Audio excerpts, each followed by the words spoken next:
কিছুক্ষণ আগেই এই টিএলএমগুলো লিখে উঠলাম। তোমাদের সাথে আগের ভিডিওতেই আমার বিএডে 3rd সেমিস্টারের টিএলএমগুলো ম্যাথের শেয়ার করেছি। এখন খাবো কফি আর এই বিস্কুটটা। এটা মমস ম্যাজিক কিন্তু দিয়েছে বন্ধু, সেটাই এখন খাবো। পুরোটা খাবো না, কিছুটা খাবো। চলো এখন এটা খেয়ে নিই, তারপর একটু রেস্ট করব। প্রচণ্ড নাকে লাগছে, কারণ চশমাটা পরেছিলাম, জানি না হঠাৎ করে নাকে লাগছে কেন আমি জানি না।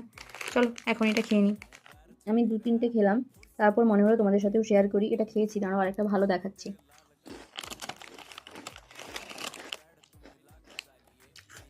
আমার তো এই বিস্কুটটা দারুণ লেগেছে। তোমরা কারা কারা এই বিস্কুট খেয়েছো কমেন্ট করে জানিও। এটা মমস ম্যাজিক। কারা কারা খেয়েছো কমেন্ট করে জানিও নিশ্চয়ই।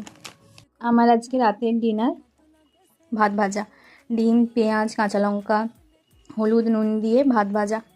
তোমরা আজকে রাতের ডিনারে কী কী খাচ্ছ কমেন্ট করে জানিও। চলো আমি ডিনারটা করে নিই, আর তোমরা আমার চ্যানেলটাকে সাবস্ক্রাইব করে দিও। Thank you.